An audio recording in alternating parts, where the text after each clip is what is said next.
Um, I'm going to be going over today the city of Newcastle, as I'm going to presume probably most of you don't know much about the city, which isn't uncommon in the US.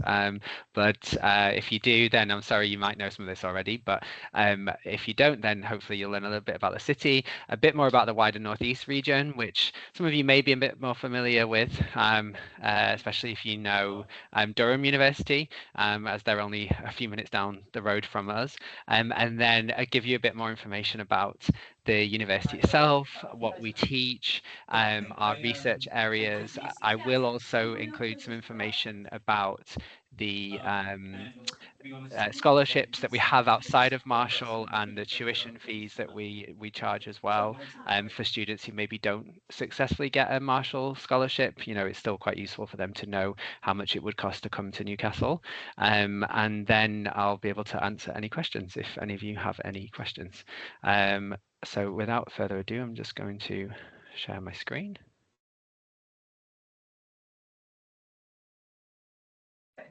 Okay, perfect. I think everybody should be able to see that now. So yes, my name is Thomas. I'm one of the recruitment managers here at Newcastle University. So I'm responsible for a team. We have a member of staff based in the US. She currently lives in Nashville, but will be moving to Pittsburgh in a few weeks' time. And then I also manage two members of staff here in the UK as well. And between us, we cover quite a large region. We have all of the Americas, Europe, and also Central Asia, and any international students that are based in the UK. But my focus predominantly is on North America, traveling most of that time to the US itself. So I just got back from a trip to the States and Canada, and I'll be going back out in a couple of weeks again as well. So if you ever need me to come in person to talk to you yourself or any of your colleagues or any of your students, then I'm all over the US. I think I've been to 41 states now, so nearly done the whole 50. So I'm more than happy to come and visit in person as well as things online. So for those of you who are not super familiar with Newcastle and where we're located, we're up in the northeast of England. I have gone ahead and called us the capital of the northeast of England, not officially, but unofficially, I would like to say we are. We are the largest city in this part of England. We are in England as well, just to point out, although we are very close to the border with Scotland, we are still definitely an English city. We have a population in the downtown area of Newcastle of about 300,000 people. But then if you were to draw sort of a 30-minute commute from the city centre, you're looking at more of about just over 1 million people. So, a sizable city, particularly in terms of the UK. And we do, we attract people from all around the region. So the Scottish borders, the Northwest, the Cumbria and the Lake District, and then all the way down into Yorkshire, to come to Newcastle for shopping, for their free time, for education, to use the airport, and also to visit the countryside and the coastline as well. So we definitely are sort of the main city in this part of the country. Newcastle is very well connected to other cities in the UK through the train network. We're essentially the home of modern rail travel, because of the invention of Stephenson's rocket here, which was the first sort of commercial steam train. So if you've taken a train at any point today, or going to be doing so in the next coming weeks, then you've got Newcastle to thank for that. And you can get to pretty much any major city by direct train. Although it looks quite far to the London in the southeast there, the Gold Star, it's actually just under 3 hours on the fastest direct train that we have. And Edinburgh is just over an hour and a half from Newcastle as well. So for students who want to know that they can get to other larger cities in the UK, then they definitely can do so. And then using the metro system that we have in the city, we are one of only 4 cities in the UK to have a metro. You can go from the campus straight to the airport that we have in about 20 minutes. And from there, you can fly to about 50 different destinations across Europe, North Africa, and the Middle East. So we have flights to all the major European hubs. And from there, you can fly to pretty much any major city in the US. We don't currently have direct flights ourselves to the US, apart from to Orlando in the summer for the Disney tourists. But if somebody is from that region, they can still buy a seat on one of those flights and fly direct if they want to do so. But otherwise, you would need to fly through one of those European hubs. The city itself is very well known in the UK as being a very student-friendly city. It's ranked sometimes the number one, currently about in the top three, and globally top 40 for being a student city. So it's definitely a great place to be a student, but it's definitely not a college town. There's a lot more that goes on outside of the university than just there's a lot more that goes on in this city than just the university. So we are a hub for things like the innovation, for technology, for advanced manufacturing, for the arts as well. And just to give you an example, Newcastle is home to the only fintech company listed on the FTSE 100, which is a company called Sage. But we also have, a huge variety of arts companies based here, lots of startups. Newcastle is one of the most affordable places to live in the UK. So for young businesses who are starting out, it's a great place to establish themselves because of the lower overheads and lower costs of office space and things like that. Um, it's a very lively city. It's very well known in the UK for its nightlife, but it's also very compact. You can get across the city centre in about 20 minutes or so on foot. So really easy to get around. And as I said, we do have the metro system if you want to travel a little bit further out of the city centre. And it's also one of the driest cities in the UK. And which, to people who think of England, think of the weather here, they always think of rain. Then the east coast of the UK gets a lot less rain than anywhere on the west coast. So we are lucky in that sense. We do get a lot of wind that comes in off the North Sea, and we are, we're up north, so we are a little bit chillier, but we're certainly on somewhere where it's raining all the time, which is very nice. And then there's a lot to do in the city outside of its well-known nightlife. We have great art galleries, theatres, music festivals. We were named as one, I think last year, we were named as the UK's #1 food city. We've got a fantastic sports culture in the city. So there's lots going on. One of the host cities for the Euro 2028 games, for example. So there's loads to do. And then we're also blessed to be surrounded pretty much on three sides by open countryside. It's very accessible. And then we have some of the nicest coastline in the country, just a short travel from the campus and up the coast all the way to Scotland as well. So if students want to have that mixture of city and outdoors, then they can certainly get that from Newcastle. And this is what it looks like. So we have the River Tyne that runs through the city. So this is looking northwards. You have the train station over to the left-hand side, the football stadium in the middle, and then our campus is kind of clustered to the both to the right and the left of the football stadium. This is our main city centre. So Newcastle has particularly a lot of Georgian and Edwardian architecture. As demonstrated in these pictures here, although some of it is older. And then down on the quayside, which used to be a very industrial area, lots of shipbuilding and coal was exported from Newcastle. And this is all now being kind of revived and regenerated and home to lots of cultural centres and places to eat and drink. So the brick building that you can see on the bottom left picture, that's used to be a flour mill and is now home to a modern art gallery. And just behind that silver looking building is a international music venue as well. And then, as I said, you can't talk about Newcastle without talking about sports. And for a lot of people, the reason they do know Newcastle is because of the football club. So Newcastle United Football Club is a Premiership football team. If you don't know much about English football, and it's kind of like a religion for the locals. You get 80-year-old grandmas and then 2-year-old grandchildren going to watch the match together, and it's something that runs through generations. And when there is a game on, it does very much have that same kind of feel as like a college football match in the US, which is really nice. So people definitely come here to watch the sports, and you do get that atmosphere on a match day, which is really fun. And then further afield, the beautiful northeast of England is actually the least visited part of England, and surprisingly to me, because it is so stunning. We have more historic battle sites than anywhere else in England. We have more castles than anywhere else in England. So there's absolutely loads to do and see. We're home to Hadrian's Wall, which is a UNESCO World Heritage Site, runs from coast to coast, and you can walk the length of the wall, and numerous castles, some of which have featured in Hollywood movies, particularly known for Harry Potter, but numbers of others movies as well. And there's absolutely loads to do and see. And as I said, the coastline in this part of the country is also beautiful as well. So the campus itself, we are very much a city centre campus. So We have that campus feel, but we also benefit from being located just a very, very short walk from the main city centre. So the university was founded in 1834. We used to be part of Durham University. We were established firstly as their College of Medicine, and then after that the Armstrong College, which was an engineering college, and then we grew into our own independent university, and we separated from Durham in the mid 1960s.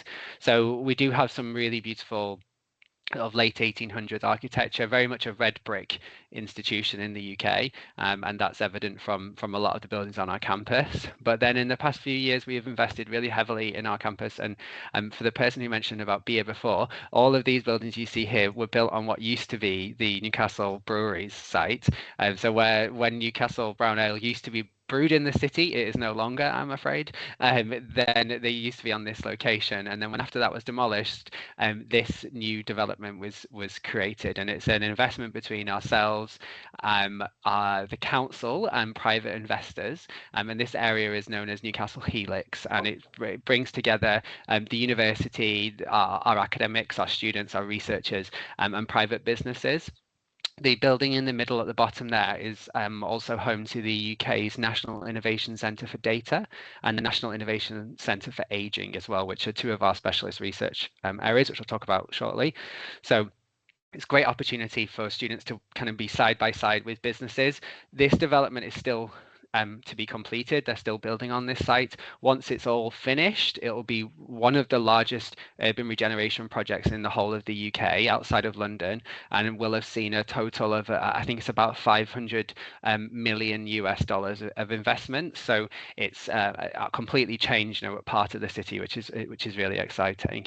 And it's home to our business school, which is the silver building on the top right picture.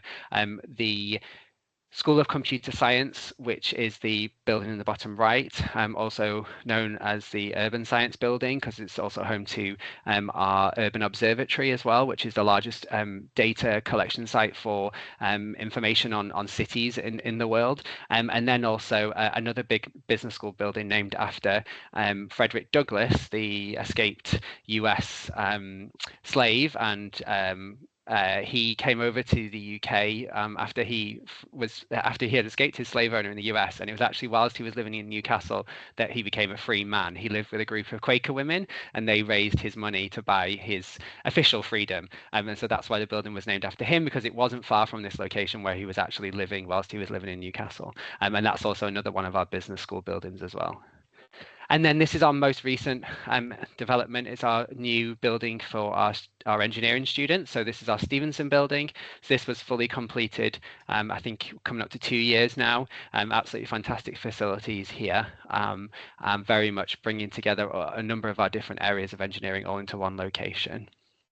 So those are the two parts of our campus. And Newcastle Helix, as I said, is home to the computer science and the business schools, and also the national innovation centres. And then most of the rest of the campus then is over in the bottom left there. We do also have a marine research site out at the coast. We have a marine research vessel that we own as well. And we also own and operate 2 commercial farms that are out of the city, as you would expect. But that's pretty much the majority of our buildings is in one of those 2 locations there. And also most of our student accommodation is located across one of those 2 sites as well. So in terms of the housing, as I just mentioned, the accommodation and student experience and support services, so we do guarantee housing for all of our international students, undergraduate and postgraduate students, the majority of which is either on or very, very close to campus. And we do have private rooms for all of our students across all of our different housing options. And some of those do also have private bathrooms now as well. There is also plenty of off-campus accommodation as well for students if they want to look in the private sector. Newcastle doesn't have a particular issue with housing shortages, and we are quite lucky in that sense. So, there's lots of options for students, and they don't need to either rush into choosing somewhere or end up going for a very expensive option, because that's all that's available. Outside of the classroom, there's lots for students to do. There we have about 200 different societies. We have about 60 different sports clubs for students to get involved in, and there's opportunities, for students to just give things a go for free and try out something new and see if they like it. And we have invested a lot in our sports facilities, particularly in the past few years, and we've got some really high quality indoor and outdoor facilities. And that feeds into the fact that the last 10 years we have been in the top 10 in the UK for sports. Sorry, last 7 years we have been in the top 10 for UK for sports. We do have performance sports programs, and for any of your students, if they are also great athletes as well as being good enough to to apply for the Marshall Scholarship, then they could also potentially get a sports scholarship. And we do also partner with the different pro teams that we have in the city. And so not just the football team, but the rugby team and the basketball team, which is actually the most successful basketball team in English basketball, for those of you who are basketball fans. We offer a huge range of support from way before arrival until after graduation. So we have our teams that work in our pre-arrival and arrival support. We have our health and well-being teams. We support students if they have disabilities or they need specialist learning support. We have financial guidance teams, and we have 24/7 campus security, and we also have an award-winning career service. Adrian's already started. He's looking for a roommate situation. So if something comes up, which is not easy. And we also have a really great startup team as well. So if any of your students are interested in starting their own business, particularly, we can help them with that. We're ranked first in the North and fourth in the UK for the businesses that our students and graduates have started. And just to give you an example of one of those, you may have heard of them, in particular if you wear athleisure or you play a sport, a company called Castor. They came through our startup program, and they 2016 was when they were first started, and they're now 10 years later worth over $1.5 billion. So they've done fantastically well off the back of that program. So going on to a bit more about the academics. We have about 28,000 students on campus, of which about 21,000 are undergraduate students, and then 7,000 are doing a master's or a PhD program. About 20% of our overall population is international, but at postgraduate level, it's much more international. It's majority international at postgraduate level, representing about 120 or so different nationalities. We do also have campuses in Malaysia and Singapore as well, although they offer a quite a limited choice of programs. So for most students, it would be Newcastle where they would be studying. In the most recent QS rankings, we were ranked in the world top 140. So that puts us just ahead of UNC Chapel Hill. They're our closest ranked competitor in the US. And I hate to dwell on rankings, but obviously students might ask for them or they might be interested. And then a number of other institutions that do then rank below us. No comment on whether that makes them worse or better than us, but are places like WashU, Ohio State, University of Florida, UCSB, Emory, Dartmouth, Georgetown. So well-known either large public research institutions in the US or private institutions that have very strong reputations. I like to think that we stand shoulder to shoulder with those types of universities. And then we are ranked top 10 we have 10 subjects in the world top 100 as well, and that includes archaeology, architecture, English, environmental sciences, geography, and medicine. Geography being the highest ranked program that we have. I think we're ranked 22nd currently in the world for geography, and that is Newcastle is both a human and physical geography. So we have both types of geography available. In the UK, we're in the top 20. We also have a triple accredited business school, but that does include an AACSB accredited business school. And we're also a founding member of the Russell Group, who I'm sure most of you are familiar with. We're ranked number 1 in the UK for student life, and number 3 for our housing offer, and we have over 95% or so of our graduates go into further work or study after 6 months. And we also have we're top 10 for most graduates listed on the Forbes 30 under 30 list as well.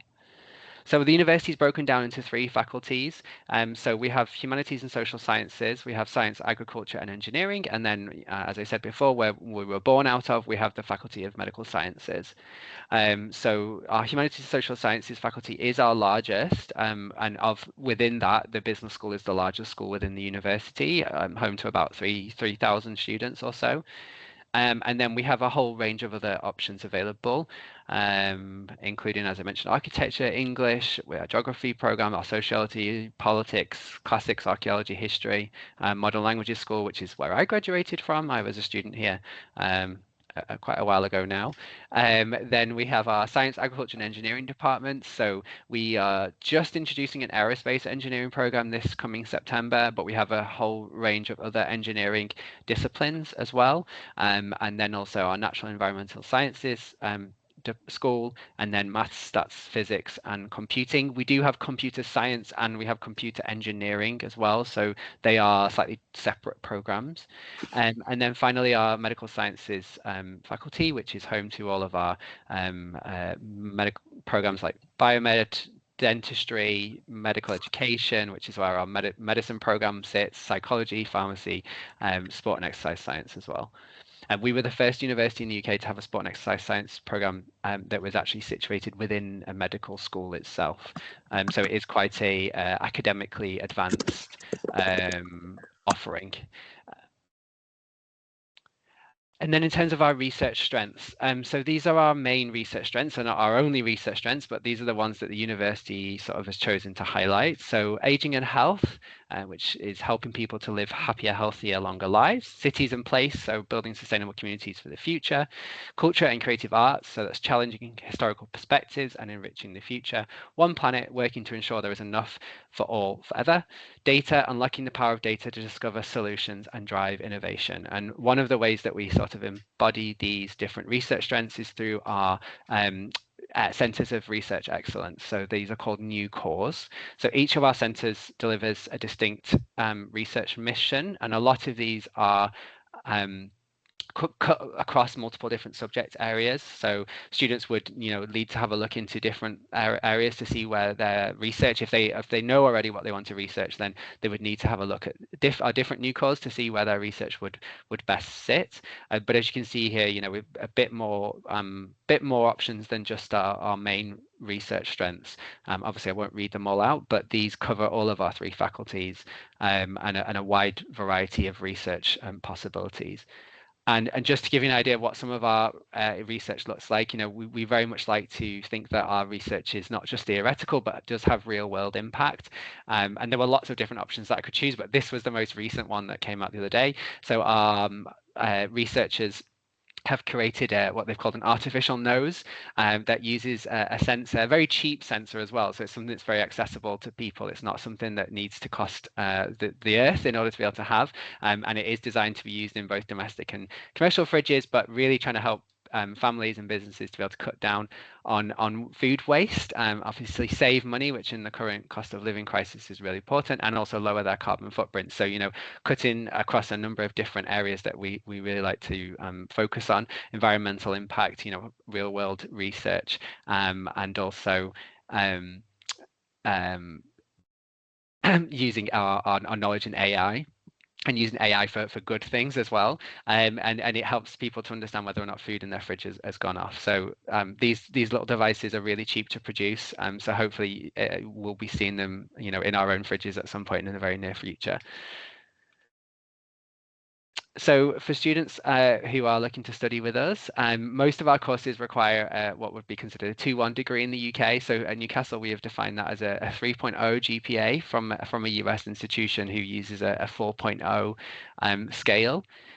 However, some programs do require an interview. They may require a portfolio, particularly for something like architecture or our fine art program, for example. And may also require a research proposal, although that's less common for most of our masters is to require a research proposal, but some may do. So those additional requirements will be listed on the website. Most programs have rolling admissions, but some do have deadlines. So students also need to double check if there are deadlines for any of the programs that they're looking to apply to. If they're not able to secure a scholarship, the master's scholarship or anything else, then these would be our tuition prices. So somewhere between £26,000 to £31,000 per year. And then we do sort of calculate about £10,000 to £13,000 per year for living costs.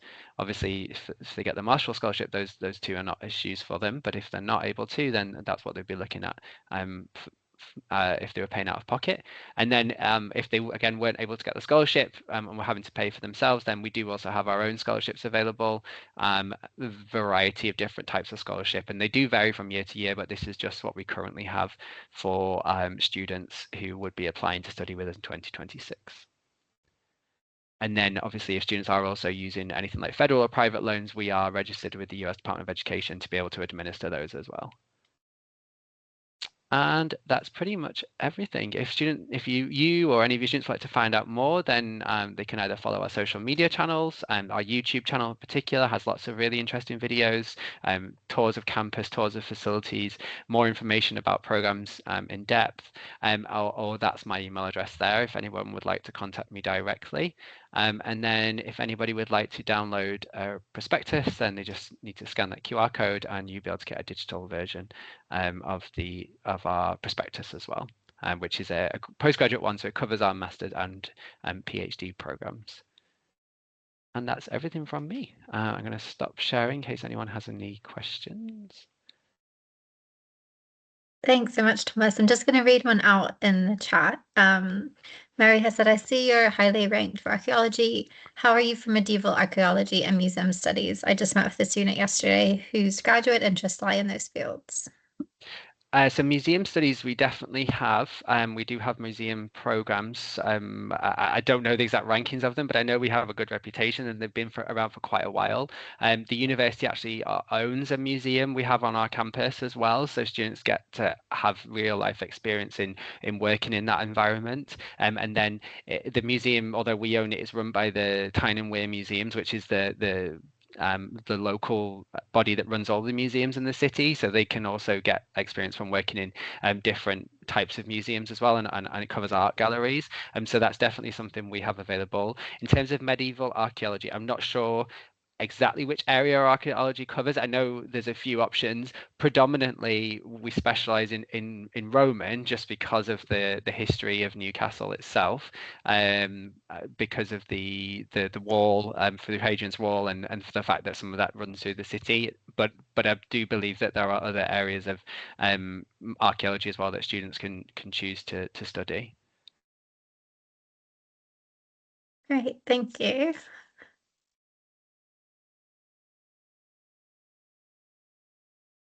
Does anyone else have any questions?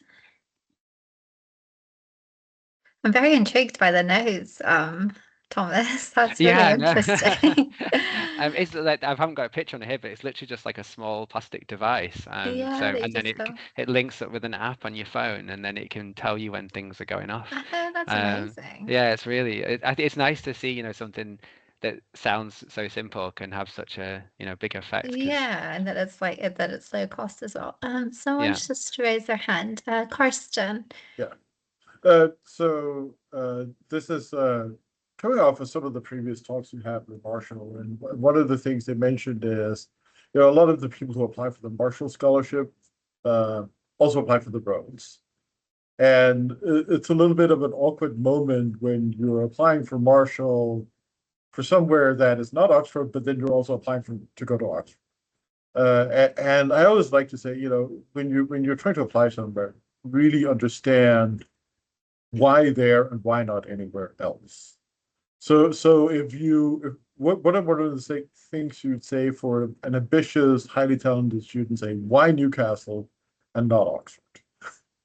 Oh, that's a tricky one. I will have to say, I loved that you started your presentation with, what's great about Newcastle is how easy it is to get away from here, right? It's not how easy, it's how well connected we are. You would if you're like me, you'll never leave. I came here when I was 18 and I'm 36 now, and I've had come for the football because it's a religion, right? I don't even like football either. So, well, not that I don't like it, I just don't really follow it that much. But if someone was asking me about Oxford and Newcastle, they're very different experiences. So it would be really hard to, convince somebody why Newcastle if they were thinking Oxford.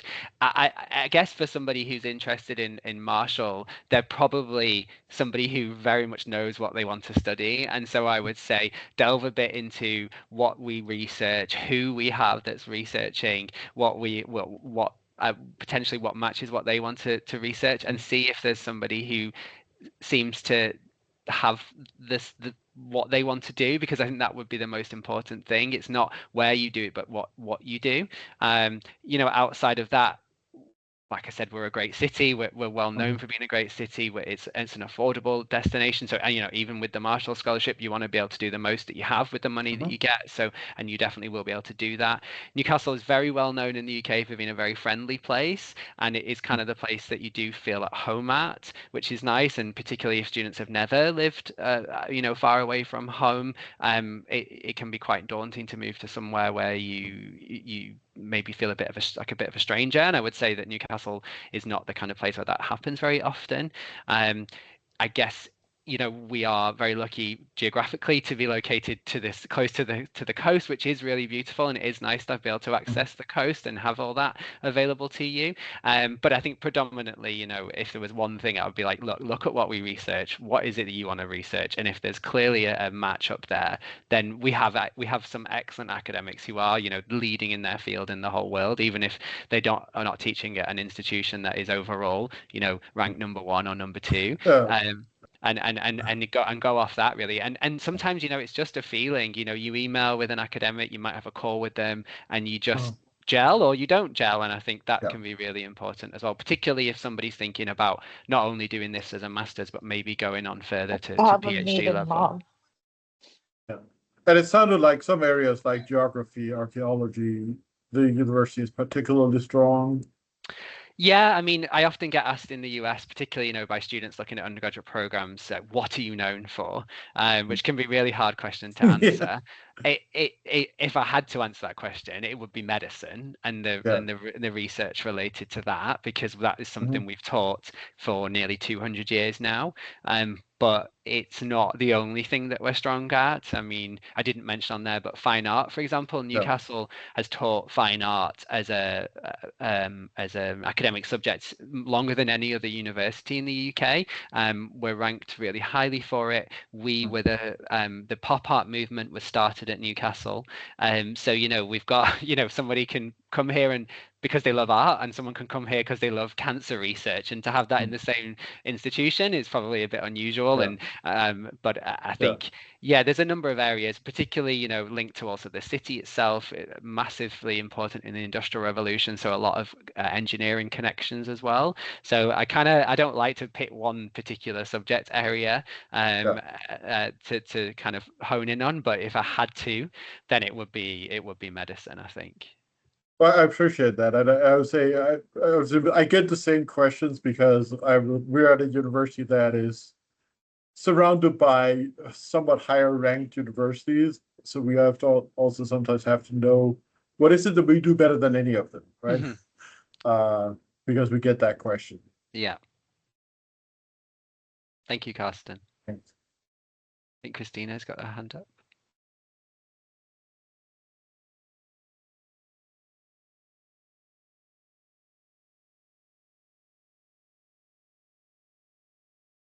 Do you want me to unmute? Oh, I think you can now. Great. Can you hear me now? I can, yes. All right. And you kind of alluded to this a little bit. I just asked for an expansion in regards to kind of advising students who are looking for graduate study, reaching out to faculty that they'd want to work with. I know that can vary from discipline to discipline and also institution to institution. So, I generally advise students to reach out to faculty, not have a long dissertation of an email, but maybe an introduction and why they're interested. Is it reasonable to ask for a Zoom call to explore the opportunity to work? Yeah, definitely. I mean, some academics are very, forthcoming with their contact information, and they're very easy to reach. For anyone who isn't, I wouldn't say that's because the academic doesn't want to be contacted. It's just probably they're not the most up to date with updating their profiles and things like that.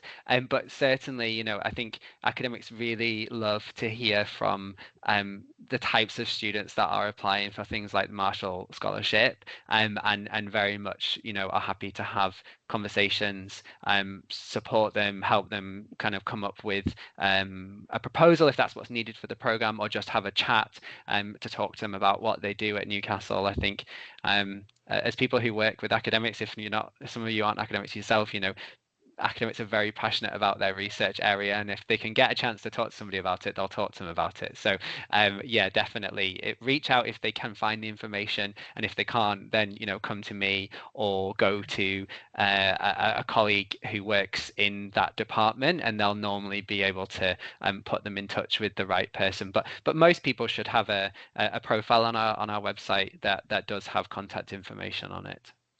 Okay, thank you. Yeah, and I'll just give a shout out for your exercise science program. Met a couple of your colleagues over at the big national American College of Sports Medicine conference from year to year. Oh, brilliant. So, fantastic. That was great to hear.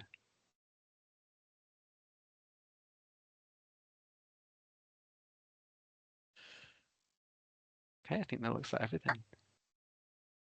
Is that everyone? Any last minute questions?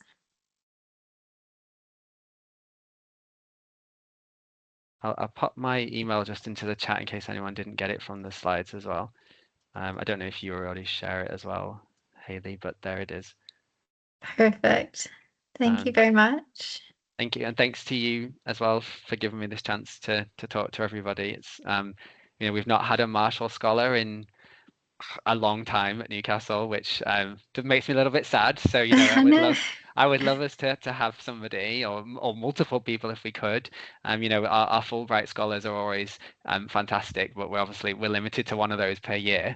So if we could have Marshall scholars as well alongside, that would be amazing. Yes, definitely. Hopefully in 2027, we're launching our application in a few weeks. So brilliant. Hopefully. And we've recorded the session. So even if you weren't, your students weren't able to join, we'll post it on the website and you can link them to it after the fact. We'll also kind of circulate it on the listserv, and we'll send it to you as well, Thomas, in case you have queries that come in and you want to point people to it. Great. So thanks.